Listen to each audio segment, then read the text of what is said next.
तो वास्तव में इस संसार में प्रत्येक मनुष्य एक यात्री है। तो हमको ना ये थोड़ा गहराई से हमको समझने की जरूरत है कि क्या जो वारी है, क्या वास्तव में वही एक यात्रा है एक्चुअल में? क्या जो वारी के लिए जाते हैं आगे माता जी, तो हमको ये समझना होगा। तो माता जी, हम लोग वारी के बारे में बात कर रहे थे। वारी कौन कौन है यूपी से? यूपी वाले कौन कौन है? तो आपने वारी के बारे में सुना है? जो पंढरपुर में होती है आषाढ़ी में, नहीं सुना है? तो पंढरपुर में क्या होता है माता जी? पंढरपुर करके क्षेत्र है, यहाँ पे भगवान का धाम है। तो भगवान का धाम किसे कहते हैं? जहाँ पे भगवान प्रकट हुए, कुछ लीलाएं की, अपने भक्तों के साथ कुछ आदान प्रदान किया, ऐसे जगहों को हम धाम बोलते हैं। तो पंढरपुर भी एक धाम है, वहाँ पे भी भगवान प्रकट हुए थे। तो वारी में आषाढ़ी महीना जो है, पूरा एक महीना जितने भी महाराष्ट्र के लोग हैं, जो भक्त हैं, भगवान के प्रेमी हैं, वो लोग पैदल जाते हैं। बहुत से भक्त तो भगवान को सर पे उनकी मूर्ति लेकर जाते हैं 200-300 किलोमीटर वारी करने के लिए। तो भगवान को बेसिकली भगवान को प्रसन्न करने के लिए जाते हैं, भगवान का प्रेम पाने के लिए जाते हैं, भगवान का समर्पण करने के लिए जाते हैं। और भगवान का वहाँ पे बहुत बड़ा मंदिर है, जहाँ पर एक्चुअली भगवान आए थे। तो वहाँ पे बहुत बड़ा मंदिर बन चुका है, जिसे विठल भगवान कहते हैं, पंढरपुर मंदिर, जो चंद्रभागा नदी के तट पर ही है। तो वहाँ पे भगवान के दर्शन के लिए जाते हैं और पैदल जाते हैं। और एक महीना लगातार वहाँ पे जो वारकरी समुदाय है वो आता रहता है, जो भक्त समुदाय है वो आता रहता है, एक महीना लगातार। तो बहुत से लोग तो एक महीना वहाँ पर रहते हैं, सेवा करते हैं और भगवान का रोज दर्शन करते हैं लाइन लगा के। और कम से कम 10 से 15 लाख लोग एक महीने में आते हैं वहाँ पे। तो हमें यह समझना होगा कि क्या ये जो वास्तव में संसार में जो यात्रा है, ये वारी का यात्रा है, यही सब यात्रा है क्या? नहीं। बहुत लोग यात्रा करते हैं ना। तो जो लोग खाली इसी को यात्रा समझ रहे हैं, थोड़ा सा अज्ञानता है हमारा। हम एक्चुअली ना जो यात्रा पे, ऐसे यात्राओं पे नहीं जाता है, एक्चुअली वो भी यात्री है। आप सब कभी यात्रा पे नहीं गए होंगे, लेकिन एक्चुअली हम इस संसार में आए हैं ना, तो हम सब यात्री ही हैं। अब कौन कौन सी यात्रा करते हैं? कोई धन की ओर चल रहा है ना, कोई धन की ओर चल रहा है, धन खींच रहा है उसको। तो जहां धन मिल रहा है वहां भाग रहा है, धन प्राप्त करने के लिए। और ज्यादा कैसे ज्यादा से ज्यादा धन में इकट्ठा कर पाऊं, ऐसे जगहों पे जा पाऊं, ऐसा काम कर पाऊं, ऐसा कुछ अचीव कर पाऊं जिससे मेरा धन बढ़े। तो कोई जो है कि पद की ओर चल रहा है, किसी को पद चाहिए, है ना। आज मैनेजर है तो कल जोनल मैनेजर होना चाहिए, कल नेशनल मैनेजर होना चाहिए, कल सीईओ बनना चाहिए। किसी को पद चाहिए या क्या चाहिए? मान प्रतिष्ठा चाहिए समाज में, है ना। चेयर चाहिए। चेयर मतलब वो एक प्रतिष्ठित कुर्सी तो कुर्सी होती है। तो चेयर जो औहदा होता है, प्रतिष्ठा, जैसे कि कोई नेता हो गया, है ना, कोई एक बहुत बड़ा लीडर हो गया, तो उनको मान प्रतिष्ठा के, तो उसके पीछे भी कोई दौड़ रहा है। तो वो भी एक तरह से यात्रा ही है। उनकी यात्रा जो है ये भौतिक चीजों के लिए, भौतिक क्या बोलते हैं, आसक्ति को लिए। तो उनकी जो आसक्ति है वो भगवान के चरणों में नहीं है, उनकी आसक्ति इन भौतिक चीजों में है। धन के लिए है, पद के लिए है, प्रतिष्ठा के लिए है। और कोई जो है कि भौतिक सुख सुविधाओं के लिए यात्रा कर रहा है, अपनी जीवन की यात्रा भौतिक सुख सुविधाओं के रास्ते पे लेके जा रहा है और उसी के पीछे दौड़ा है। फ्रिज नहीं है तो उनको ऐसा होता है कि बाबा मेरे घर में फ्रिज आ जाए, मेरे घर में 40 इंच का टीवी आ जाए, मेरे घर में एसी आ जाए, बाहर 4 चक्का कार खड़ी रहे। मेरे को ये बताइए माता जी, कौन ऐसा मनुष्य आपको मिला आज तक जिसकी एक इच्छा पूरी हो गई और संतुष्ट हो गया? ऐसा होता है? आज अगर हमारे घर में साइकिल नहीं है तो हम सोचेंगे कि हमारे घर में साइकिल आ जाए। साइकिल आने के बाद में फिर हमारी जो इच्छा बढ़ती है कि स्कूटी आ जाए। वो आने के बाद में फिर जब देखते हैं कि हमारे पड़ोसी वाले ने चार पहिया ले लिया, तो हमारे मन हमको भी लेना है और उससे हाई मॉडल लेना है। तो हाई मॉडल मतलब हमारी इच्छा फिर बढ़ते जाती है। तो भौतिक जीवन में ना अगर आप अपना आसक्ति इन भौतिक सुख सुविधाओं में लगाएंगे तो आपकी जो आसक्ति है कभी कम नहीं होगी, बढ़ती जाएगी और आप भौतिक सुख सुविधाओं के पीछे दौड़ते रहेंगे। इसी तरह अपना जीवन व्यतीत कर देंगे और हम अपने इस जीवन को व्यर्थ कर देंगे अगर हम भगवान के चरणों में अपनी आसक्ति नहीं लगाते। तो भगवान के प्रेम के लिए क्या बोलते, उत्सुक नहीं होते, है ना, उसकी चाह अपने मन में नहीं जगाते, तो हम अपना जीवन क्या कर रहे हैं, व्यर्थ कर रहे हैं। ऐसा शास्त्रों में भी लिखा है। तो भगवान कृष्ण भगवद गीता 2.13 में कहते हैं, देहिनो अस्मिन् यथा देहे कौमारम यौवनम जरा तथा देहांतर प्राप्ति धीरस तत्र न मुह्यति। इसका मतलब क्या है? दूसरे अध्याय में 13वां नंबर का श्लोक है। भगवान बोल रहे हैं देहिनो अस्मिन् यथा देहे। तो भगवान बोल रहे हैं कि ये जितने भी जीव हैं जो मेरे अंश हैं, ये जब भौतिक संसार में मैं जब इनको भेजता हूँ तो इनको एक शरीर मिलता है ना। माँ के गर्भ में जाते हैं, ये एक शरीर मिलता है। उस शरीर के साथ क्या होता है कि वो शरीर पहले छोटा होता है, फिर जब संसार में आता है तो थोड़ा सा बड़ा होता है, धीरे धीरे फिर यौवन अवस्था में, यौवन मतलब जवान होता है, जवान होने का धीरे धीरे क्या होता है, तथा देहांत प्राप्ति धीरे तत्र न मुह्यति। जवान होने का धीरे धीरे वो फिर एक मिडिल एज में आता है, बोलते हैं ना, क्या बोलते हैं, 40-50 साल के एज में आता है, फिर धीरे धीरे वो वृद्ध होता है, धीरे धीरे उसका देहांत हो जाता है। तो ये जो परिवर्तन हो रहा है, ये भौतिक शरीर में हो रहा है ना, अंश में नहीं हो रहा। अंश जैसा था वैसा ही है, और वैसा ही जब वो शरीर का नाश हो जाता है तब वो अंश निकल के फिर दूसरे शरीर में जाता है। तो भगवान क्या बोल रहे हैं कि इस बात को समझने के लिए, इस बात को सब लोग नहीं समझ सकते, इस बात को समझने के लिए जो बुद्धि चाहिए वो बहुत ही उच्च कोटि की होनी चाहिए। सब लोग इस बात को समझ नहीं सकते कि हम जो है कि शरीर नहीं, हम आत्मा है। ये भगवत गीता में भगवान स्वयं बोल रहे हैं कि हम शरीर नहीं, हम आत्मा है, और इस बात को सब कोई नहीं समझ सकता, ये भी बोल रहे हैं भगवान। बहुत लोग सुनते हैं और एक कान से सुनेंगे, दूसरे कान से अरे प्रभु जी लोग तो कुछ भी बोलते हैं, ये सब अपने काम की चीज नहीं। हम पैदा हुए हैं, हमको क्या जीना है, खाना है, ये जीवन अच्छे से बिताना है ना, मान सम्मान समाज में पाना है, एक उच्च पद पे रहना है, और एकदम क्या बोलते हैं, शान से रहना है, शान से बोलते हैं ना, बहुत लोग डायलॉग मारते हैं, शान से रहेंगे, शान से जिएंगे, शान से मरेंगे। ये सब भौतिक जीवन के डायलॉग है, ठीक है। तो ये क्या है, ऐसे लोग ना कभी भी इस बात को मानेंगे नहीं और न कभी समझेंगे इस बात को, जबकि ये बात भगवान कृष्ण ने बोला है, किसी ऐसे वैसे व्यक्ति ने नहीं बोला है। और कहाँ बोला है, भगवत गीता में इस ज्ञान को दिया है। और किसको दिया था ज्ञान भगवत गीता में? भगवान ने अर्जुन को कब दिया था? जब वो युद्ध कर, समझो वो युद्ध करने खड़ा है और 18 अक्षौणी सेना है। 18 अक्षौणी सेना किसको बोलते हैं? एक अक्षौणी सेना में 2.5 लाख से ये होते थे सोल्जर, 2.5 लाख के आसपास। कौरव का था और 7 पांडव का था, बराबर। तो 11 भी कम नहीं, 11 मल्टीप्लाई बाय 2.5 लाख, तो समझो वो जाता है करीब नहीं 25 लाख के। तो 25 लाख इतने सोल्जर जो है लेकर आया था दुर्योधन। अब इतने सोल्जर सामने खड़े हैं और उनके बड़े बड़े महारथी भी खड़े हैं और उनके सामने इनको युद्ध करना है। वहां पे भगवान बोल रहे हैं कि अर्जुन पहले समझ लो कि तुम कौन हो। तो उस समय दिमाग नहीं काम करता, आदमी युद्ध करने खड़ा है, वहां पे भगवत गीता का ज्ञान मिल रहा है। तो सोचो कितना इंपॉर्टेंट होगा ये भगवत गीता का ज्ञान, कि भगवान ने ऐसे परिस्थिति में अर्जुन को ज्ञान दिया। जब वो ज्ञान मिला अर्जुन को, तभी उसकी बुद्धि खुली, तभी वो लड़ पाया और तभी वो युद्ध को जीत पाया। उसको समझ में आ गया कि मेरा क्या कर्म है, मुझे क्या करना है, मैं किसके लिए मेरा जन्म हुआ है। तो भगवत गीता का ज्ञान इतना इंपॉर्टेंट है। हम लोग बोलते हैं ना, बहुत लोग बोलते हैं कि भगवत गीता का क्या करने गया अपने को, भगवत गीता सुन के, भगवत गीता समझ के।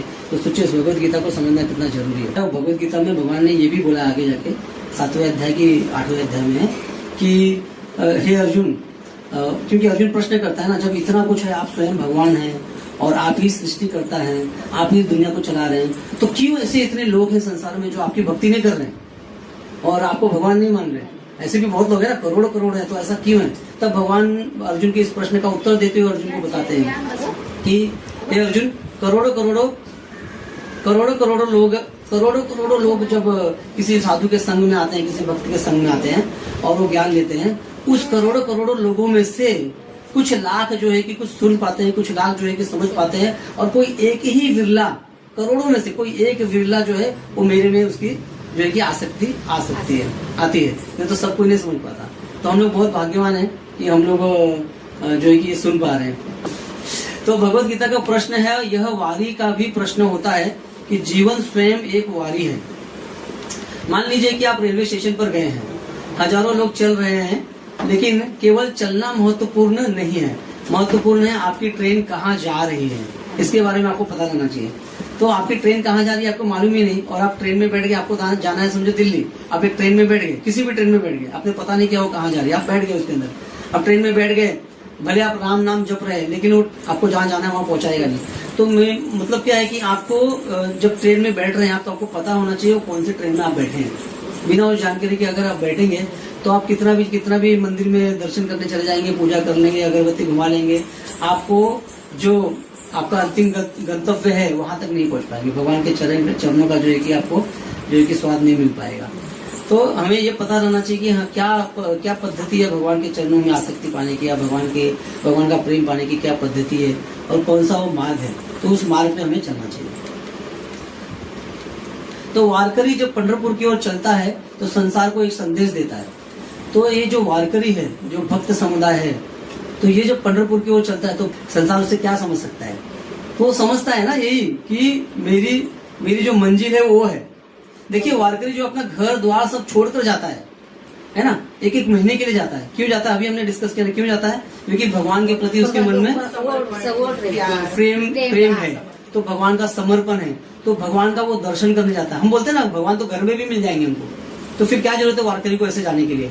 तो वो संदेश देता है कि हमारी मंजिल वो है पंढरपुर, जहाँ पर भगवान स्वयं उपस्थित हैं, है ना, कमर पे हाथ रख के हमारा इंतजार कर रहे हैं, है कि नहीं। तो भगवान वहाँ पे स्वयं उपस्थित है, वो हमारा इंतजार कर रहे हैं, हमारा दर्शन करने के लिए भगवान वहाँ पे ललायित है।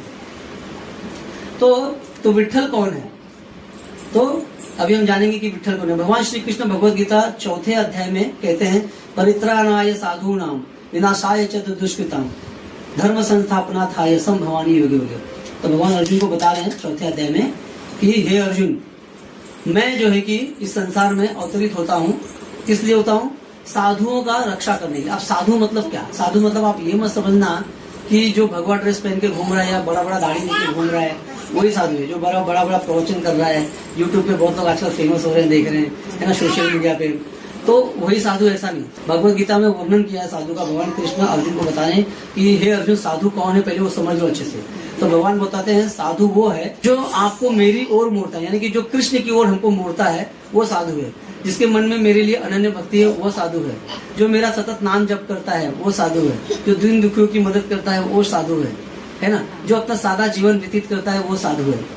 तो साधु का बहुत भगवान ने बहुत तरह से वर्णन किया हुआ है, और भी बहुत कुछ भगवान ने बताया है भगवत गीता में साधु का, साधु शब्द का अर्थ। तो साधु जो है ना वो पैंट शर्ट में भी आपको मिल सकता है, कोई जरूरी नहीं है कि साधु आपको भगवा ड्रेस में मिलेगा, पैंट शर्ट में भी मिलेगा। हालांकि उसके अंदर ये जो भगवान ने वर्णन किया है जिन गुणों का, ये गुण उसके अंदर होना चाहिए कि भगवान के लिए उसके मन में आसक्ति होनी चाहिए, भगवान के चरणों में उसकी रति होनी चाहिए, भगवान का सतत वो ध्यान करना चाहिए, चिंतन करना चाहिए, मनन करना चाहिए, भगवान का कथाओं का श्रवण करना चाहिए, भगवान के लिए भगवान के नाम का वो उपदेश देते रहना चाहिए आपको, भगवान की तरफ आपको वो मोड़े।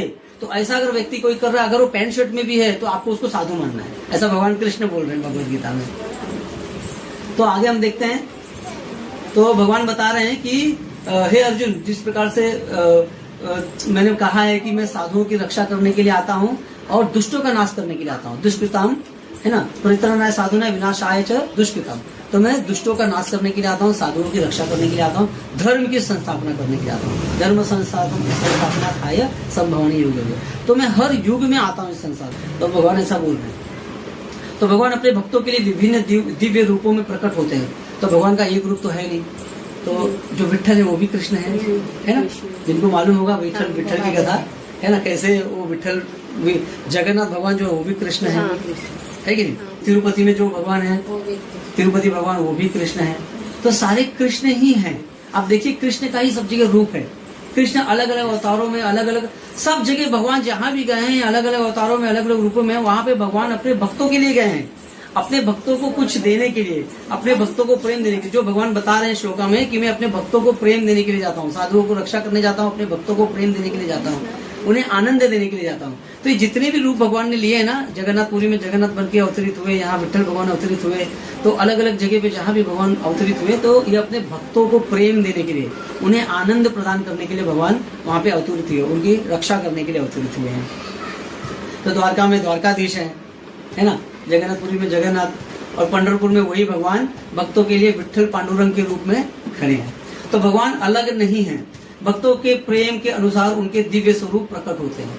तो भगवान जो कृष्ण है ये भक्तों के प्रेम के अनुसार, तो जिस भक्त के दिल में, हृदय में जिस प्रकार का भाव होता है भगवान के लिए, जिस प्रकार से वो भगवान का चिंतन करता है, जो रूप भगवान का वो देखना चाहता है, या जो जैसे कोई भगवान को देखता है कि भगवान मुझे ऐश्वर्य वाले लगते हैं।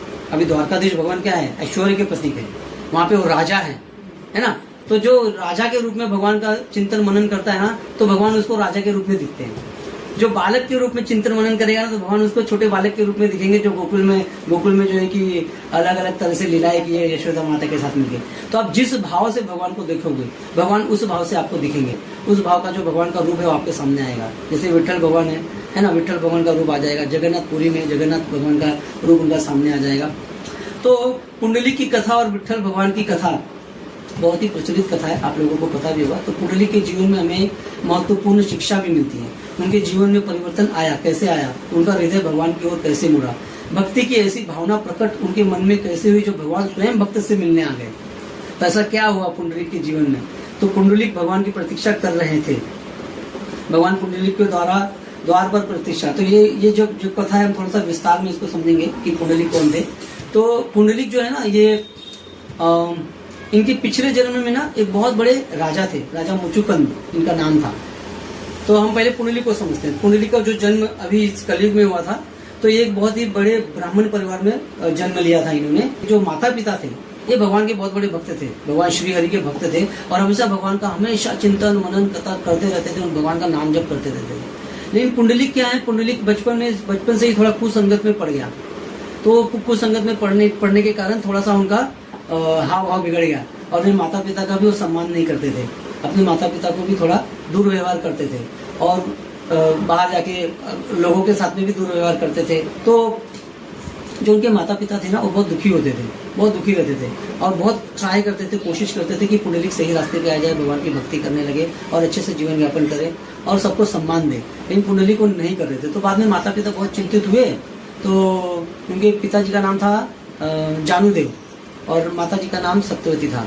तो जानुदेव जी ने और माता सत्यवती ने सोचा आपण काय करू, याचा लग्न करून टाकू, लग्न झाल्यावर हा थोड़ा सुधरेल, बायको आल्यावर मग उनके लिए लड़की देखते हैं, लड़की देखते हैं, उनकी शादी कर देते हैं।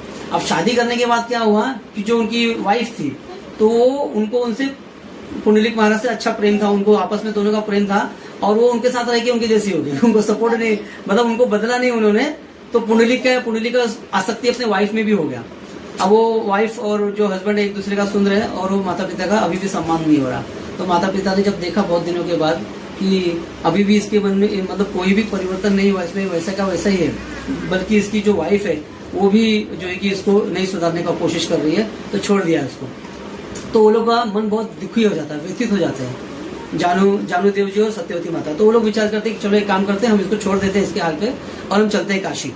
तो जो दोनों जन जो है कि अपना अंतिम समय हम काशी में बिताएंगे। तो दोनों जन काशी के लिए निकल जाते हैं। पुंडलिक जो है कि जरा भी रोकने का कोशिश नहीं करता। लेकिन पुंडलिक क्या हुआ कि उसके मन में आ जाए काशी है क्या, ये माता पिता वहां पे क्यों गए, और भी बहुत लोग जाते हैं, क्या है उधर। अपनी बीवी से बोलता है कि क्या है उधर, जाके देखना चाहिए। तो उसकी वाइफ बोलती है हाँ चलो हम भी जाते हैं। तो घोड़ा मंगवाता है। तो माता पिता तो चल के गए, पैदल जा रहे हैं, वो घोड़ा गाड़ी वगैरह मंगाता है, घोड़े पे चढ़ के उसकी वाइफ और वो दोनों घोड़े पे चढ़ के जा रहे हैं। अब जा रहे हैं उसी रास्ते से जा रहे हैं। तो रास्ते में वो माता पिता को देखता है रास्ते में मतलब एक आश्रम आने वाला था, उस आश्रम के पहले ये भी पहुंचे और माता पिता भी पैदल जा रहे हैं। तो ये तो जल्दी पहुंच गए। तो देखता है माता पिता को, लेकिन उनमें आसक्ति नहीं, कुछ नहीं बोलता, माता पिता का प्रणाम नहीं, कुछ नहीं, अपना माता पिता को देखते हुए फिर आगे अपना बढ़ता है। तो आगे जाके वो आश्रम आता है, तो उनके माता पिता भी आते हैं, वो भी वहां पे रुकते हैं। तो वो आश्रम था, वो एक कुकुट मुनि करके थे, तो उनका वो आश्रम था। तो माता पिता जो है उनके वो आश्रम में जाते हैं और जो कुकुट मुनि थी उनके चरणों में गिरते हैं, उन्हें दंडवत प्रणाम करते हैं। और तो कुकुट मुनि, उनके आश्रम के बगल में बहुत से कमरे होते हैं, छोटे छोटे वहाँ पे आश्रम बने हुए होते हैं लकड़ी के। तो कुकुट मुनि उनको रहने की भी व्यवस्था कर देते हैं, खाने पीने की व्यवस्था कर देते हैं, बोले थोड़ा विश्राम करेंगे यहाँ पे। तो पुंडलिक भी वहाँ पे रुक जाते हैं। और तो संध्या होती है, जैसे थोड़ा समय बीतता है तो संध्या के टाइम वो क्या करते हैं, देखते हैं तो 3 स्त्रियां वहां से आती रहती हैं, 3 लेडीज आती हैं और बहुत ही गंदी परिस्थिति में, उनका पूरा शरीर, पूरा कपड़ा एकदम गंदा, काला, मैला, शरीर भी पूरा काला रहता है उनका। और आती है तीनों, और तीनों उस आश्रम में घुस जाती है, कुकुट मुनि के आश्रम में घुस जाती है। और ये सोचता है ये 3 स्त्री कौन है और ये महाराज के आश्रम में क्या करने जा रही है। और थोड़े ही समय के बाद में क्या देखता है कि वो तीनों स्त्रियां ना झाड़ू मार रही हैं। तो 1-2 स्त्री आई, अपना बाहर झाड़ू मारा, अंदर झाड़ू मारते मारते गई, अंदर भी जाके सेवा कर रही हैं। थोड़ा सा देखता है, बाद में वो थोड़े टाइम के बाद देखता है कि अंदर वाले रूम से तीनों स्त्रियां एकदम तेज के साथ, पूरा शरीर जो है कि उनका एकदम चमक रहा है, मोतियों की तरह चमक रहा है पूरा शरीर। उनका शरीर पूरा गहनों से भरा हुआ है, उनका कपड़ा एकदम दिव्य वस्त्र उन्होंने धारण किए हैं, जो उनका कपड़ा है ना उसमें से भी उजाला निकल रहा है, इतनी दिव्यता। बोलते हैं ना जैसे भगवान के इर्द गिर्द पूरा रोशनी चमकती है ना, वैसे रोशनी चमक रही है। और तीनों स्त्रियां बाहर आई और बाहर आके वो तीनों जाने लगी। तो ये जो पुंडलिक थे ना, इनके मन में उत्सुकता हुई, अरे ये क्या है, ये तीनों तो इतनी गंदी थी, काली मैली गंदे कपड़े पहन के अंदर गई थी, अंदर ऐसा क्या हुआ कि ये जो है कि इतनी दिव्य वस्त्र धारण करके बाहर आ रही है, इतनी चमक रही है, इनके चेहरे पे इतना तेज कैसे। तो जब वो आती है तो पुंडलिक से रहा नहीं जाता, तो पुंडलिक से रहा नहीं गया, बोला नहीं मुझे जानना है, ये क्या है, ये क्या ऐसा कैसा चमत्कार हो गया कि मतलब ये लोग जो है कि इतनी सुंदर बन के बाहर आ गई। तो जाके उनको रोकता है, पुंडलिक रोकता है, पूछता है कि रुको रुको देवी, मैं आपसे कुछ पूछना चाहता हूँ। बोले पूछो। बोले आप तीनों को मैं देखा कि आप तीनों जब आई यहाँ पर तो आप तीनों का वस्त्र एकदम गंदा था, मैला था, पूरा काला काला लगा हुआ था, आपका शरीर भी काला था। आप अंदर गई, आपने झाड़ू वाड़ू मारा, फिर और अंदर गई, अंदर जाने के बाद थोड़े टाइम के बाद आप बाहर आ रही है तो आपके पूरे वस्त्र पूरे दिव्य वस्त्र हो चुके हैं, पूरा शरीर आपका गहनों से लदा हुआ है और आपके शरीर से तेज निकल रहा है। आप तीनों हो कौन? तब वो स्त्रियां जो है कि उन्होंने बताया कि मैं गंगा हूँ, ये यमुना है, ये सरस्वती है। तो हम तीनों गंगा यमुना सरस्वती हैं और हम तीनों आप जैसे लोग आते हैं हमारे यहाँ और हमारे अंदर डुबकी मारते हैं और आपके सारे पाप धो के जाते हैं। वो पाप कहाँ जाता है? हमारे अंदर ही रहता है। तो आप इस संसार के जो पापी लोग हैं उनके पाप धो धो के हम गंदे हो जाते हैं। अब गंदे होने के बाद क्या होता है कि हमें भी तो अपनी गंदगी धोनी है। जैसे आप धोने आते हो अपनी गंदगी हमारे अंदर, तो हमें भी तो कहीं जाना होगा। तो हम इन कुकुट मुनि के आश्रम में आते हैं। बोले इनके आश्रम में क्या है ऐसा? यहाँ पे आके आप इतने कैसे तेजवान हो जाते हो? आपकी जो गंदगी वो धुल कैसे जाती है? बोलते हैं कुकुट मुनि कोई साधारण मुनि नहीं है, ये दिव्य पुरुष है और इन्होंने अपने माता पिता का सेवा करके ये जो है कि दिव्यता हासिल की है। इनको भगवान ने आशीर्वाद दिया है। भगवान के बहुत ही बड़े भक्त हैं, भगवान के चरणों में इनकी आसक्ति है, भगवान के चरणों में इनको जगह मिली हुई है। तो भगवान ने इनको आशीर्वाद दिया है कि हमारे जैसे जब लोग आएंगे, जो भी इनके सामने आएगा और इनकी यहाँ सेवा करेगा वो पवित्र हो जाएगा। तो वो पूछता है ये ऐसे कैसे बन गए, इतना कैसे इनके अंदर? तो वो बताती है कि इन्होंने अपने माता पिता की सेवा की थी दृढ़ता पूर्वक, इसके लिए भगवान प्रसन्न होकर जो है कि इनको ऐसा आशीर्वाद दिए। तो वहां से उसका जो है कि दिमाग चमकता है कुंडली का। अच्छा, माता पिता की सेवा करके ये आदमी इतना, मतलब ये इतने बड़े मुनि, इतने बड़े ऋषि हो गए। तो उनको लगता है मैं तो ऐसा करता हूँ। उनको अपना याद आने लगा कि मैं अपने माता पिता के साथ कैसा व्यवहार करता हूँ। तो वो जो पॉइंट था ना, होता है ना हर मनुष्य के जीवन में ऐसा एक पॉइंट आता है जहाँ पे वो उसका दिमाग जो है कि पूरी तरह चेंज हो जाता है। तो वहां पे उनका पूरा जो है कि विचार बदल जाता है और हृदय में उनके करुणा आ जाती है अपने माता पिता के लिए। तुरंत अपने माता पिता के चरणों में जाकर गिर जाते हैं और बोले मुझे काशी उशी में जाना है, मुझे आपकी सेवा करनी है। तुरंत वो अपने माता पिता को जो है कि घर ले आते हैं और उन्हें बैठाते हैं, उनका चरण दबाने लगते हैं, चरण दबाते रहते हैं, छोड़ते ही नहीं है, कंटिन्यू 24 घंटा चरण दबाते रहते हैं अपने माता पिता का। उनके माता पिता क्या कर रहे हैं? बेटा तो चरण दबा रहा है, तो माता पिता तो प्रसन्न है कि जो बेटा कल हमसे ठीक से बात नहीं कर रहा था और इसका व्यवहार इतना गंदा था और हमसे दुर्व्यवहार कर रहा था, आज हमारे चरणों में है और चरण दबा रहा है। तो माता पिता तो बहुत प्रसन्न, उनके आंखों से आंसू आ रहे हैं अपने पुत्र के इस बदले हुए रूप को देख के वो रो रहे हैं बेचारे माता पिता दोनों, और बहुत प्रसन्न भी हो रहे हैं और खुशी के आंसू आ रहे हैं। तो माता पिता की सेवा कर रहे हैं। अब माता पिता क्या कर रहे हैं? खुश तो हो रहे हैं, साथ में उनका जप चल रहा है भगवान का, जय श्री हरि जय श्री हरि जय श्री हरि जय श्री हरि। जैसे उस समय विठ्ठल तो नहीं थे तो श्री हरि का नाम लेते थे, श्री विष्णु का नाम चल रहा है और वहां पे वो सेवा कर रहे हैं। तो भगवान ने भगवद गीता में कहा है कि मैं अपने भक्तों के, जो मेरे दास हैं, मेरे दासों के दासों के दासों के दास का जो सेवा करता है, मैं उससे सबसे पहले प्रसन्न होता हूँ, दास से बाद में होता हूँ। भगवान भगवद गीता में क्या बता रहे हैं अर्जुन को कि जो मेरा डायरेक्ट पर्सनल सेवा कर रहा है, मैं उससे जल्दी प्रसन्न नहीं होऊंगा, सबसे पहले मैं उससे प्रसन्न होऊंगा जो मेरे उस दास का सेवा कर रहा है। तो पुंडलिक के माता पिता भगवान के दास थे, भगवान के चरणों में उनकी आसक्ति थी, वो भगवान का नाम जप कर रहे थे। नाम जप भी भगवान की सेवा है और वो जो पुंडलिक था वो माता पिता की सेवा कर रहा है, यानी कि भगवान के दास का सेवा कर रहा है। तो भगवान पुंडलिक से जल्दी प्रसन्न हो गए। माता पिता को तो कभी दर्शन नहीं दिए थे, पुंडलिक के लिए भगवान जो है कि आतुर हो गए, मुझे इस दास से मिलना है। रुक्मणी माता को बोलते हैं वहां पे बैठे बैठे कि मुझे वो दास से मिलना है, कुछ भी करो मुझे आता हूँ। बोले नहीं मैं भी आती हूँ। तो भगवान जो है कि वहां पर प्रकट हुए पंढरपुर में। तो पंढरपुर में भगवान सबसे पहले विष्णुपाद करके एक जगह है जहाँ पर भगवान प्रकट हुए। भगवान के चरणों का अभी भी वहां पे आप जाएंगे पंढरपुर में। कौन कौन गया पंढरपुर? तीन ही जन गए हैं, तो ठीक है हम वहां भी यात्रा निकाल सकते हैं। पंढरपुर 3 दिन की यात्रा होती है, 3 दिन में आप सब कुछ पंढरपुर पर घूम के आ सकते हैं, हम जाएंगे वहाँ। तो पंढरपुर में वहां पे वो जो विष्णुपाद जहाँ पर भगवान प्रकट हुए थे, वहां पे अभी भी भगवान के चरणों का आपको निशान मिलेगा। वहां पे एक मंदिर बन चुका है, वो पत्थर में भगवान के चरणों का निशान है। तो भगवान वहां पे प्रकट हुए, उसके बाद रुक्मिणी माता को वहां पे रुकाए, बोले तुम यही रुको, मैं जा रहा हूँ दर्शन करने। तो भगवान देखिए, उस भक्त ने भगवान को क्या किया? मजबूर कर दिया। हम लोग क्या है, हम लोग बद्ध जीव है, पापी लोग हैं, हमको जाना पड़ता है।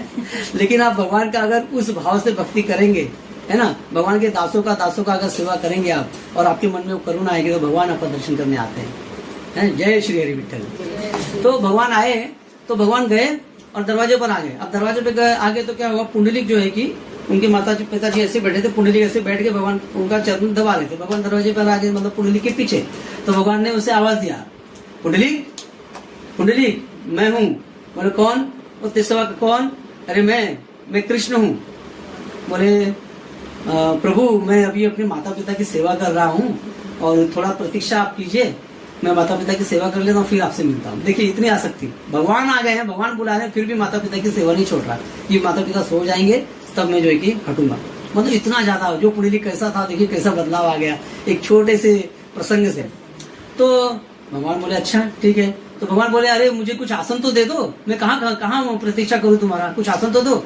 तो पुंडलिक ऐसा दबाते दबाते देखता है ऐसा ईंट पड़ा है, वो ईंट को क्या किया ऐसा ढकेल देता है पीछे दरवाजे में ऐसा। भगवान ये लीजिए प्रभु, ये लीजिए आसन, आप इस पे खड़े हो जाइए, प्रतीक्षा कीजिए, मैं आता हूँ।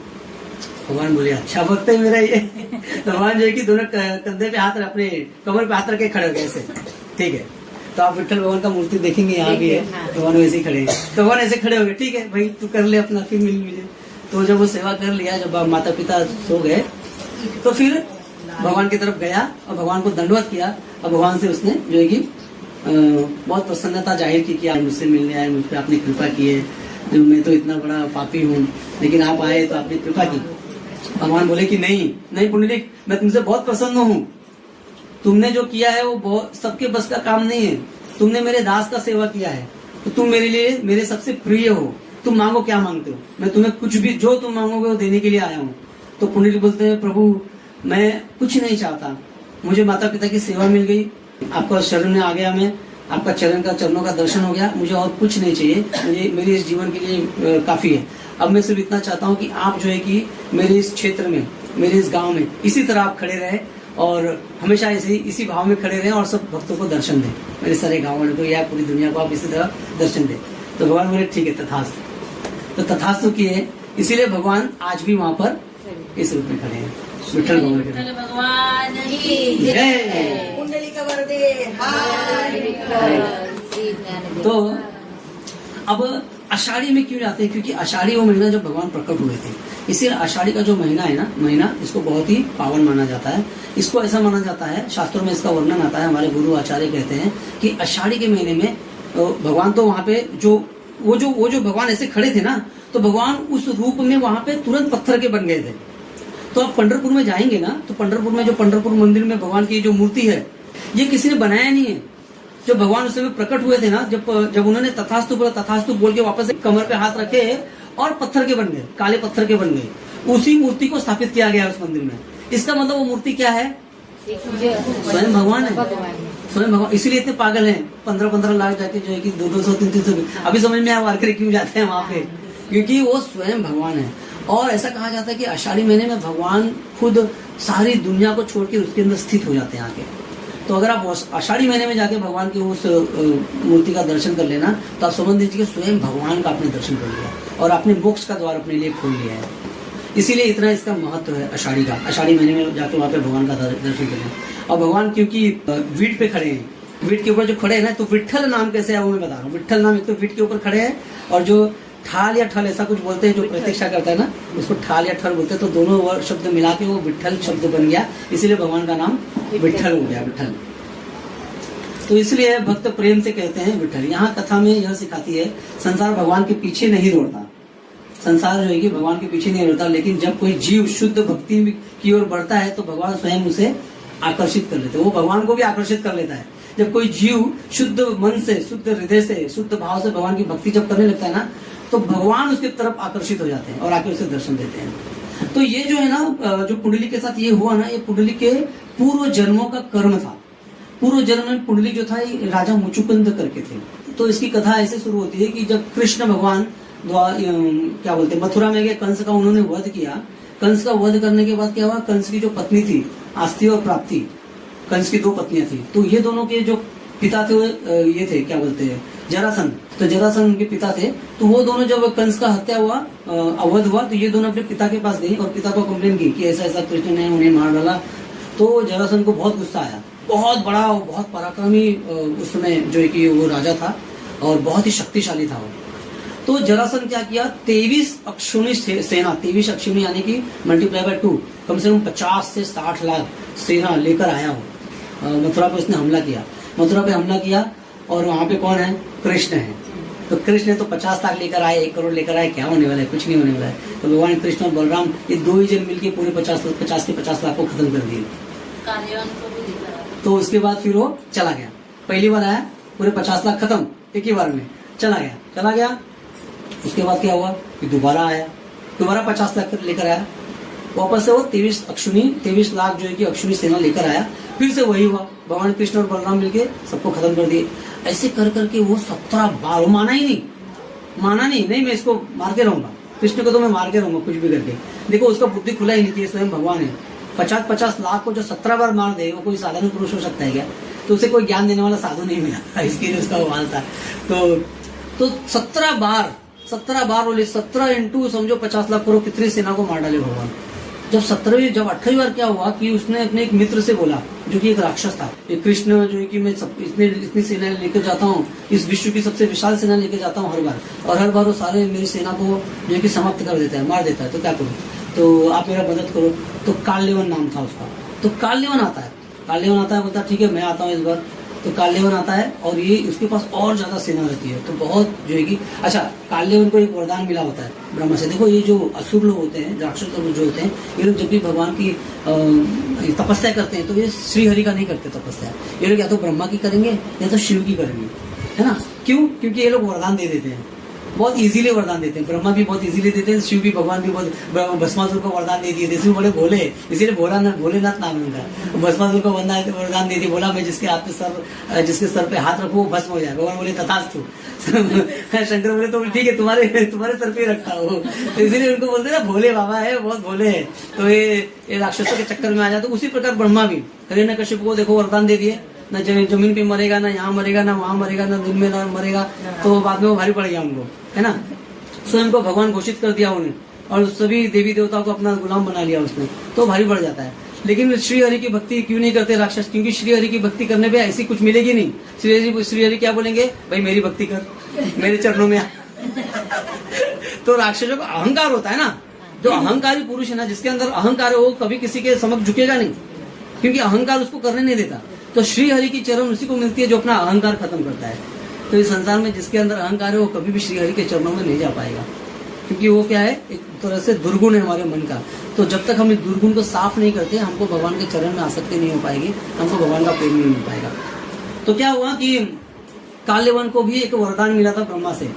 क्या वरदान मिला था? कि वो किसी युद्ध में उसकी मृत्यु नहीं होगी, कोई भी युद्ध करके उसे समाप्त नहीं कर पाएगा, ऐसा वरदान मिला था। तो जब वो आया तो भगवान ने बोला, क्योंकि देखो ब्रह्मा जो है कि वो भगवान के क्या है, भक्त है, बहुत बड़े भक्त है भगवान के। ब्रह्मा ने ब्रह्म वैवर्त पुराण लिखा है, उसमें ब्रह्मा बोलते हैं ईश्वर परम कृष्ण सच्चिदानंद विग्रह अनादिर आदिर गोविंद सर्व कारण कारण। भगवान ये ब्रह्मा बोल रहे हैं कि ईश्वर परम कृष्ण। ईश्वर कौन है?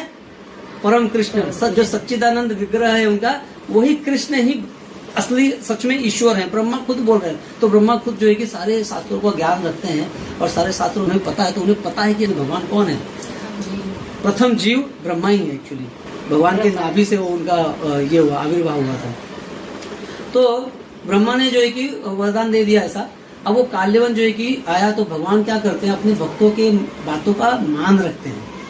भगवान अपने भक्तों के बातों, तो उन्होंने बोला कि मुझे ब्रह्मा के बातों का मान रखना पड़ेगा। काल्यवन आएगा तो भगवान के लिए मारना कोई बड़ी बात नहीं हो, तो खत्म कर सकते हैं एक चुटकी मार के खाली। उनको तो आने की भी जरूरत नहीं, लड़ने की भी जरूरत नहीं हो, तो खाली यहाँ से चाह लेंगे कि भाई तू मर जा, वो मर जाएगा। सही है, भगवान को आके मारने की जरूरत है क्या? भगवान के राम अवतार लेने की जरूरत थी, कृष्ण अवतार लेने की जरूरत थी? भगवान को नहीं जरूरत थी। भगवान वहां पे रह के वो मार सकते थे, लेकिन भगवान आते क्यों है? भगवान ने भगवत गीता में बोला ना, मैं क्यों आता हूँ? अपने भक्तों के साथ जो कि आदान प्रदान करने आता हूँ, उन्हें प्रेम देने आता हूँ, उनकी रक्षा करने आता हूँ और लीलाएं करने के लिए आता हूँ, अपने भक्तों को सीख देने के लिए आता हूँ। वरना ये सब करने के लिए मुझे आने की जरूरत नहीं है, मैं वहां बैठे बैठे कर सकता हूँ। तो भगवान बोले अभी ब्रह्मा जी ने ये वरदान दिया इसको, तो मुझे ब्रह्मा जी के मुंह का, जो उनके मुंह से निकला शब्द है, उसका मान रखना पड़ेगा, तो मैं इसे युद्ध में नहीं मार सकता। तो भगवान बोलते कि मैं इसे मार नहीं सकता युद्ध में। अब युद्ध में ये इतनी सेना लेकर आएगा तो मथुरा वासियों को तो मारेगा ही मारेगा।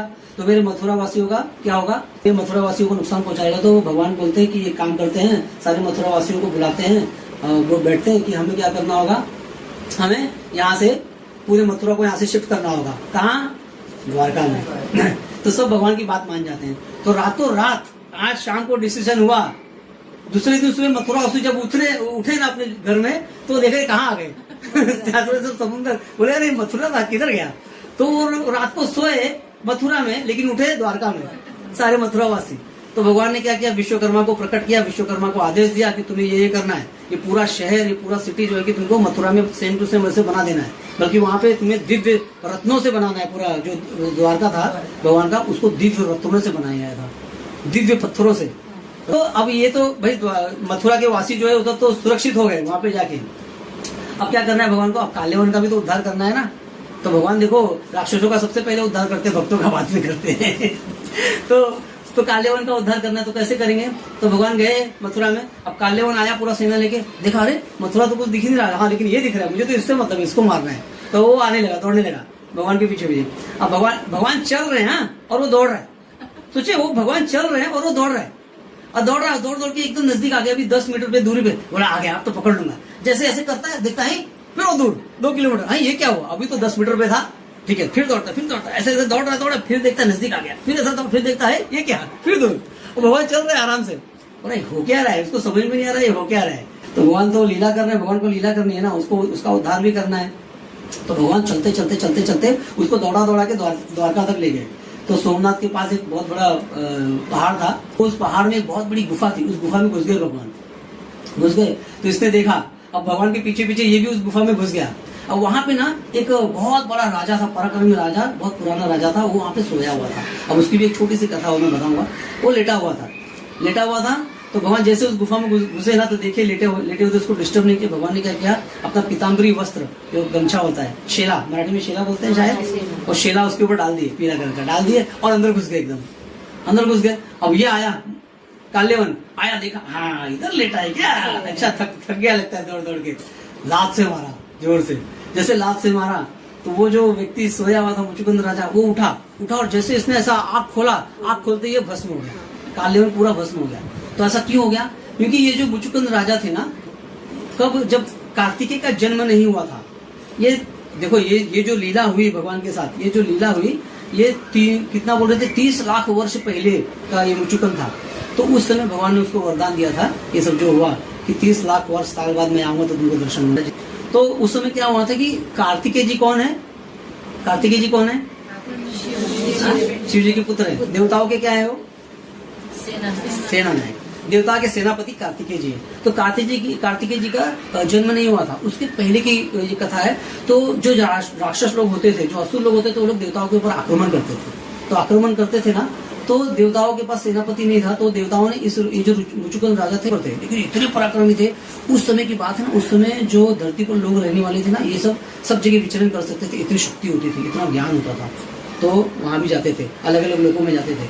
तो मुचुकुंद राजा इतने प्रख्यात राजा थे, तो देवता लोग उनके पास आए कि आप एक काम करो, अब हमारा कोई सेनापति नहीं है तो आप हमारे सेनापति बन जाओ, और हमारा जो युद्ध हो रहा है असुरों के साथ में, उसमें आप सेना नायक बनो और हमारा मार्गदर्शन करो। तो मुचुकुंद जो राजा थे, ये अपना राज्य पाट, घर द्वार, बीवी बच्चा सब छोड़ के चले गए वहाँ पे, जो कि हेल्प करने के लिए। और कई वर्षों तक उन्होंने असुरों से लड़ाई किया, देवताओं के साथ, देवताओं को लेकर उससे लड़ाई किया और जीत गए।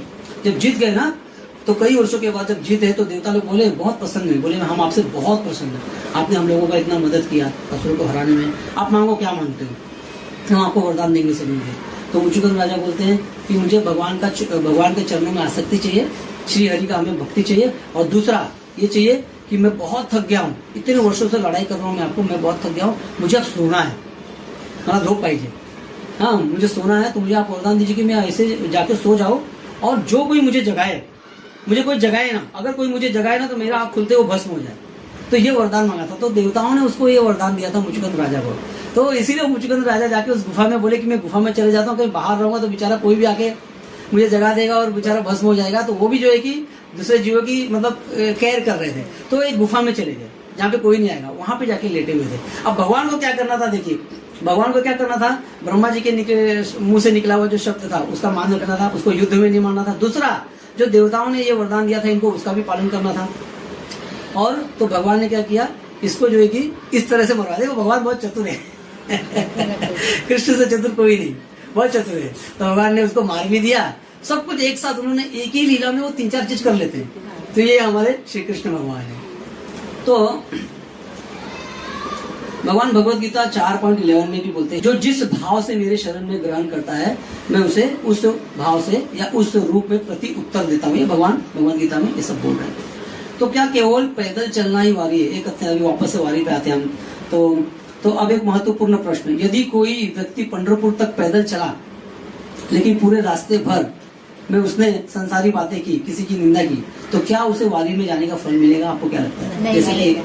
जैसे कि अभी हम मंदिर में जाते हैं, तो आज हमने डिसाइड किया कि भाई कल छुट्टी है सबको, आपको भी छुट्टी है, माता जी ने बोलेंगे आपको भी छुट्टी है, चलते हम जरा दर्शन करके आते हैं कृष्ण भगवान। अब गए उधर, अब रास्ते में जा रहे हैं, जाते जाते आप लोगों का वो गोष्ठी चालू है।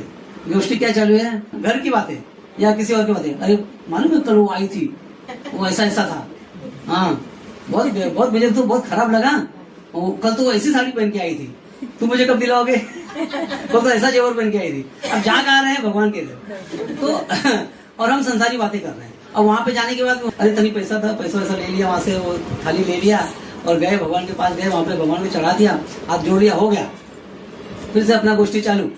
तो क्या है मालूम है, अगर इस भाव से हम भगवान के शरण में जाते हैं, भगवान का दर्शन करने जाते हैं, हमें कभी भी उसका फल नहीं मिलता। या कभी भी जैसे हम ध्यान नहीं दे रहे ना, वैसे भगवान भी ध्यान नहीं देते। चाहे आप कितना भी आ जाओ, भगवान बोले हाँ कोई आया चलो, ध्यान नहीं देना है, भगवान कभी ध्यान नहीं देते हमारा। ऐसे लोगों का भगवान नहीं देते ध्यान। तो आप जब भगवान के दर्शन के इच्छा से निकले हो, कंटिन्यूस आपके मुंह पे भगवान का नाम होना चाहिए, मंदिर जाते तक, घर पे आने तक। वैसे तो हमेशा 24 घर पे आने के बाद भी होना चाहिए, लेकिन उस समय तो बिल्कुल होना चाहिए। जैसे वारकरी जाते हैं, वारकरी अपने घर से निकलते हैं, जय श्री हरि विठ्ठल, जय श्री हरि विठ्ठल, वो गाते हुए जाते हैं। 1 महीना तक उनका मुंह से आपको दूसरा शब्द ही नहीं मिलेगा। किसी को उच्चारण कर, किसी को बुलाना होगा, किसी को कुछ बोलना होगा, विठ्ठल विठ्ठल विठ्ठल विठ्ठल, माउली माउली, तो माउली ज्यादा करके माउली यूज करते हैं, माउली माउली। तो भगवान का नाम ही लेना है उनको। आप वृंदावन चले जाइए, वृंदावन रिक्शा वाला भी आपको बोलेगा राधे राधे, कहाँ जाना है? राधे राधे राधे राधे, बोले अरे राधे राधे वहां जाना है, किसी पर्सन का नाम नहीं लेंगे। या रिक्शा वाले को भी जब कोई बोले, जो भक्त जाएगा ना, अभी जो कर्मी लोग जाते हैं, संसारी लोग जाते हैं, उनको मालूम नहीं, तो रिक्शा वाले को ए भाई वो करते। लेकिन जो भक्त जाएगा, राधे राधे वृंदावन चलोगे, राधे राधे बरसाना चलोगे, तो ऐसे बातें होती है। इससे क्या हो रहा है कि भगवान का नाम भी मुंह पे आ रहा है सतत। तो धाम में जाने पे तो हमें भगवान का हमेशा नाम लेना ही चाहिए, क्योंकि शास्त्रों में ऐसा वर्णित है कि हम जब घर पे रह के भगवान का एक बार नाम लेते हैं तो हमें जो फल मिलता है। एक एग्जाम्पल मान लो, एक ऐसे उदाहरण मान लो कि हमें 1 रुपया मिलता है, तो 1 रुपया मिलता है उदाहरण, तो हमने एक बार नाम लिया, हमें 1 रुपया मिला।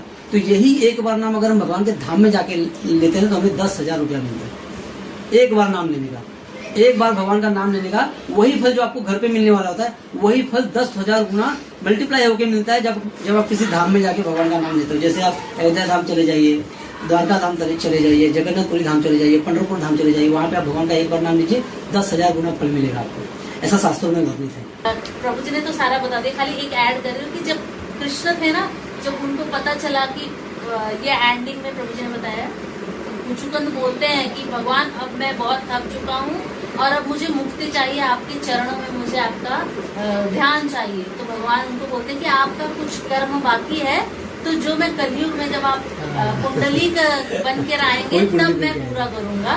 तो उस समय पर भगवान जो आते हैं, कर्मा पूरा करने के लिए आते हैं अपने भक्त का, और चलकर आते हैं द्वारका से, चलकर आते हैं। इसलिए ये जो वारकरी जो है वो चलकर जाते हैं, वो पूरा करते हैं।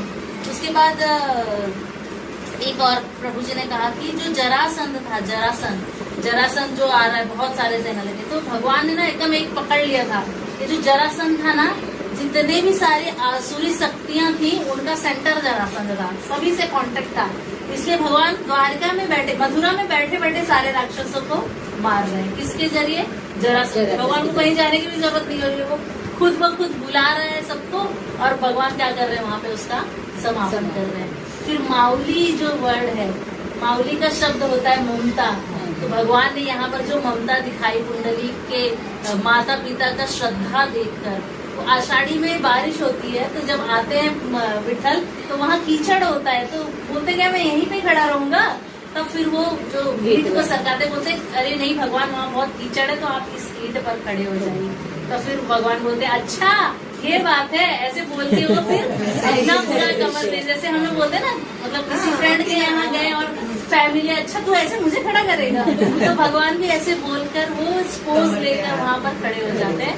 और रुक्मिणी माता का मंदिर है, कुंडली का जो है ये मंदिर है ना, उसके साइड में ही है, थोड़ा सा दूर। और ये रुक्मिणी माता जी भी भगवान से नाराज होकर आई रहती है, तो क्यों नाराज होती है कि भगवान जो है वो सोए होते हैं और उस समय को उनको राधा रानी का अभाव आता है। हर रात ऐसी ही जाती है भगवान की, वो वृंदावन की याद में चले जाते हैं और राधा रानी को याद करते हैं और बहुत रोते हैं। एक्चुअली ये बहुत आगे जब आप लोग जाएंगे ना, तब हम लोग वृंदावन की कथा में जब जाएंगे तब ये भाव आपको समझ में आएगा। और वहाँ पर फिर ना रुक्मिणी माता बहुत सैड हो जाती है, उनको कुछ नहीं पता रहता राधा रानी के बारे में। वो अपने आप को देखती हैं और सारे अपने जो बहनें हैं वो सब कुछ उतार देती हैं वहाँ पर, मतलब पूरा सिंदूर सारा जो श्रृंगार है वो उतार देती हैं। अभी आप जब जाते हैं ना रुक्मिणी मंदिर, वहाँ दर्शन करते हैं तो वहाँ पे सारा श्रृंगार मिलता है। भगवान आकर वापस से उनका वहाँ पर श्रृंगार करते हैं और उनको वहाँ से लेकर जाते हैं। तो माउली शब्द अगर बोले तो बहुत मतलब कितनी माया है भगवान की। भक्त वत्सल है, पत्र पे भी पुष्प पे भी प्रसन्न हो जाए। तो ये जो पुंडलिक थे, इसलिए मैंने मुचुकुंद का आपको कहानी बताया। पुंडलिक जो थे ये मुचुकुंद ही थे। मुचुकुंद जब भगवान को देख, जब वो काल्याण पूरा भस्म हो जाता है, उसके बाद फिर भगवान अंदर से आते हैं। तो मुचुकुंद को समझ में नहीं आता है कि कौन था ये, भस्म हो गया बेचारा। अब भगवान अंदर से आए तो वो देखता है कि ये कौन आ रहा है, और देखता है जब ना ऐसे देखता है, उसकी आंखें फटे की फटी रह जाती है। मतलब वो क्या देख लेता है, इतना दिव्य रूप देख लेता है भगवान का, मतलब इतना आसक्त हो जाता है एक क्षण भर में उसके भगवान का जो रूप है वो पूरा उसके हृदय में समा जाता है और वो मतलब देखता ही रह जाता है और नजर ही नहीं हटता है। मतलब भगवान आप कितने सुंदर हो, मीन्स आपके जैसा सुंदरता मैंने आज तक देखा नहीं। और बोल भी रहा और मुंडी यहाँ हिला नहीं रहा है, और मतलब वो देख ही रहा है भगवान, और भगवान मुस्कुरा रहे, भगवान उससे बातें कर रहे हो, वो सुन ही नहीं रहा है, भगवान का रूप ही देखते जा रहा है। एकदम पागल हो गया था मतलब भगवान को देख के। फिर भगवान बोलते हैं मुचुकुंद आप होश में आओ और मांगो क्या मांगते हो। तब वो बोलते हैं मुझे कुछ नहीं चाहिए भगवान, मुझे बस यही चाहिए कि आप मेरे समक्ष इसी तरह खड़े रहो और मैं आपको देखते रहूँ। तो भगवान बोलते हैं भाई ऐसा है कि अभी मैं द्वापर में आया हूँ और मुझे अभी बहुत सी लीलाएं करनी है, अभी 16,000 शादियाँ भी करनी है ना, और अभी और द्वारका में जाके राजा बन के द्वारका भी संभालना। अभी भी तो द्वारका बनी है, कालेवन का ये हुआ, अभी जाके द्वारका संभालना है मुझे। तो बहुत लीलाएं अभी बाकी है मेरी इस जन्म में। तो तुम क्या करना, तुम मेरा प्रतीक्षा करना, अगले जन्म में मैं तुम्हें आके दर्शन दूंगा और तुम्हारे समक्ष से खड़ा रहूंगा, जितना देखना देखते रहना। तो वो पुंडलिक बन के फिर आता है और भगवान आके फिर उसको दर्शन देते कि चलो देख लो, फिर मूर्ति बन के खड़े हो गए। तो पुंडलिक ही जो है कि वो उनका दूसरा जन्म होता है। यही एक ऐसे भगवान है जिनका आप विग्रह का चरण छू सकते हो। और कोई भी पूरे दुनिया में कहीं कोई ऐसे भगवान नहीं है कि मंदिर में अर्च भी हो, धाम में, खास करके धाम में, गर्भगृह में नहीं जाने मिलता, जाकर आप छू सकते। पंढरपुर में मिल सकता है आपको। पंढरपुर में भगवान के चरणों को आप छू सकते हैं, माथा लगा सकते हैं। और एक ये भी है कि वारकरी जो समाज है ना, वो मंदिर के अंदर जाकर दर्शन नहीं कर पाते हैं। वो जो कलश है मंदिर के ऊपर, वहाँ आकर दर्शन कर पाते, क्योंकि बहुत भीड़ रहती है। इसलिए भगवान का एक और आशीर्वाद था कि मैं जो हूँ पूरे आषाढ़ी में वो ऊपर कलश पे रहूंगा, कलश से अपने भक्तों को देखूंगा। अभी आप सोचो माता जी, हम दोनों यूपी वाले, ठीक है, हमारी आसक्ति कैसे इतनी, मौली वारकरी ये सब क्या है। हम इसको ये नहीं देख रहे कि महाराष्ट्र का संस्कार है, हम इसको देख रहे कि मेरे भगवान का है, मेरे कृष्ण का है ये। प्रभु जी हर एक में अगर हमारे भगवान देखेंगे ना तो ये मेरे कृष्ण की लीला है ना भाई। तो मेरे कृष्ण महाराष्ट्रियन या यूपी वाले या गुजरात के हो सकते हैं क्या? जो मेरे कृष्ण जब सब जगह हैं तो हम भी सब जगह हैं। और किसी भक्त का कोई एक स्टेट नहीं होता, कोई किसी भक्त का कोई रिलीजन नहीं होता। मुसलमान भी भगवान, जो मुसलमान घरों में पैदा वो भी भगवान का भक्त है। वृंदावन में जाके देखिए, सड़क पे लौट रहे हैं वो लोग, लौट रहे हैं सड़क पे जाके, लौट रहे हैं उधर कंटिन्यूस दंडवत यात्रा कर रहे हैं 21 किलोमीटर मुसलमान लोग। तो वो मुसलमान नहीं, वो भक्त है। तो जो भक्त होगा ना वो पूरे संसार को अपना घर मानेगा, पूरा संसार एक है। तो कृष्ण वही है ना, वही कृष्ण है ना जो मथुरा में पैदा हुए, गोकुल में, मथुरा में पैदा हुए, फिर गोकुल में गए, वहां से फिर वही आए ना विठल बन के महाराष्ट्र में, वही गए ना द्वारका से गुजरात में। तो भगवान ने सब जोड़ लिया है कि नहीं? तो ये मेरे भगवान की बात है, ये किसी स्टेट की बात नहीं है। तो हमारी इतनी आसक्ति इसीलिए है। कोई बोलता है ना, कोई जिसको देखो जो ना समझ होगा महाराष्ट्र में भी या यूपी वाले, क्या रे तू पागल है, ये महाराष्ट्र लोग का चीज है, क्या इसमें घुस रहा है तू? मैं नहीं, महाराष्ट्र में नहीं घुस रहा हूँ, मैं अपने भगवान की लीला में घुस रहा हूँ भाई। मेरे भगवान के द्वारा ये सब किया हुआ लीला है। तो मेरे भगवान ही सब जगह, तो हम भी सब जगह हैं, ऐसा है। तो हमारा ये भाव होना चाहिए। तो शास्त्र में भी कहा गया है, हरे नाम हरे नामेव केवलम कलौ नास्ते व गतिरन्यथा। तो हरि नाम के अलावा हमारा जो गति है, हरि नाम के अलावा हमारी कहीं नहीं होने वाली। इस कलयुग में हरि नाम ही हमारे इस जीवन का सहारा है, हमें हरि नाम के साथ ही चलना है। तो अभी तो और भी बहुत कुछ है, लेकिन हम इसको अभी यहाँ पे समाप्त करेंगे क्योंकि हमें थोड़ा सा कीर्तन भी करना है। तो एक खाली एक भगवत गीता का एक श्लोक है, 18वां अध्याय में 66 नंबर श्लोका है। 18 अध्याय है ना भगवत गीता में, मालूम है ये बात तो सबको मालूम होगी। ओके, तो उसमें सर्वधर्मान परित्यज्य मामेकम शरणम व्रजम अहम त्वाम सर्व पापेभ्यो मोक्षयिष्यामि मा शुचः। भगवान कहते हैं, भगवान क्या कह रहे हैं इसका अर्थ समझिए, सर्वधर्मान परित्यज्य मामेकम शरणम व्रजम। भगवान बोल रहे हैं कि सारे धर्मों को छोड़ दो, सारे धर्मों को छोड़कर तुम मामेकम शरणम व्रजम, मेरे शरण में आ जाओ, मेरे चरणों की शरण में आ जाओ।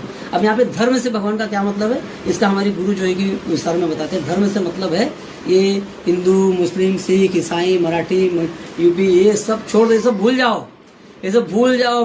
तुम मेरे अंश हो। जितने भी जीव इस संसार में, खाली मनुष्य नहीं, यानी कि ये कीटाणु, मच्छर वच्छर सब, ये सब मेरे अंश हो। तुम सब मेरे ही हो, मेरे अंश हो, मेरे शरीर का हिस्सा हो। तुम सब क्या करो, ये सब भूल जाओ, ये सब छोड़ के तुम मेरी शरण में आ जाओ। अहम ताम सब सर्व पापेभ्यो, मेरी शरण में जैसे ही तुम आओगे, मेरी शरणागति को स्वीकार करोगे, मेरे चरणों में तुम अपनी आसक्ति लगाओगे, तो मैं क्या करूंगा, अहम ताम सर्व पापेभ्यो, मैं तुम्हारे सारे पापों को नष्ट कर दूंगा। तुरंत के तुरंत तुम्हें सारे पाप, जन्मों जन्मों के पाप तुम्हारे नष्ट हो जाएंगे। मामेकम मोक्षयिष्यामि, और नष्ट करके क्या करूंगा, तुम्हें मोक्ष प्रदान करूंगा। ये भगवान का कथन है, भगवान का ये क्या है, प्रॉमिस हमारे लिए, तो हमको ये करना है। ठीक है, हरे कृष्णा। तो आज हम थोड़ा सा कीर्तन करते हैं विठल भगवान का, चलेगा ना, अभी तो टाइम है।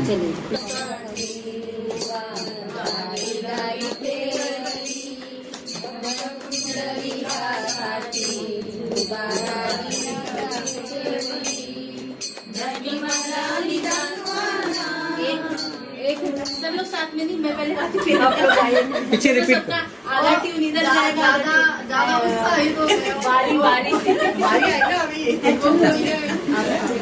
नहीं मतलब सबका ट्यून फिर एक साथ आएगा ना, नहीं तो फिर वो फिर इसका क्या चल रहा है, लाइन इधर उधर होगी। ठीक है।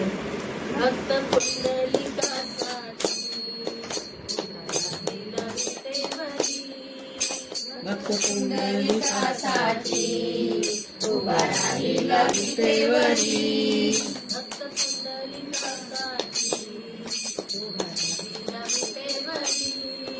भक्त कुंडलिका साठी उभा राहिला विटेवरी,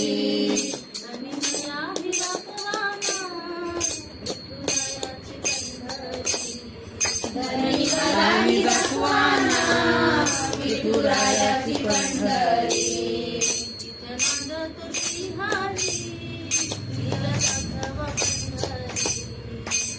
नादतो श्रीहरी तिला दाखवा पंढरी।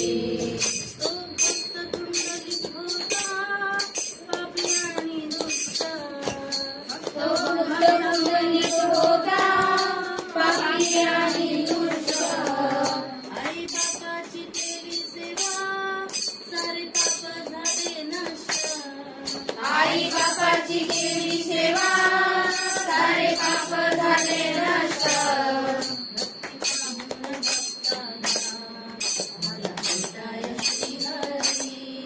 भक्ती पाहून भक्ताला आला भेटाया श्रीहरी, धनी मलाही दाखवाना विठुरायाची पंढरी, धनी मलाही दाखवाना विठुरायाची पंढरी,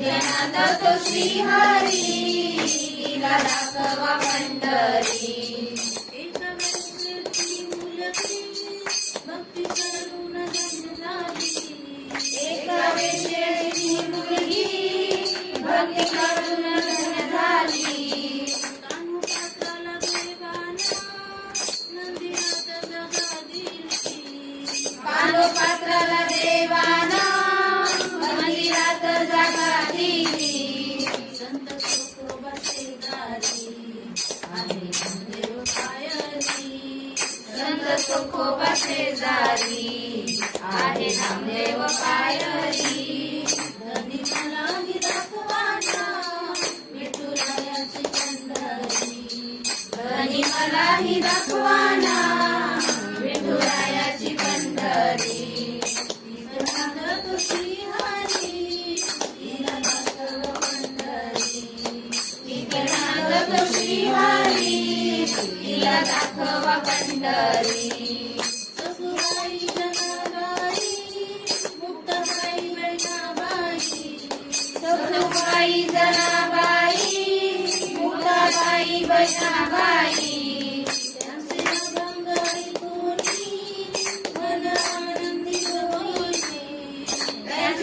अंग ऐकुणी मन आनंदित होई हरिनामाच्या गजरात सुख मिळाल संसारी हरिनामाच्या गजरात सुख मिळाल संसारी धनी मला ही रखवाना विठुरायाची पंढरी धनी मला ही रखवाना विठुरायाची पंढरी इथे बंद तुझी भक्त पुंडलिकासाठी उभा राहिला विटेवरी भक्त पुंडलिकासाठी उभा राहिला विटेवरी धनी मला ही रखवाना विठुरायाची पंढरी धनी मला ही रखवाना विठुरायाची पंढरी तो श्रीहरी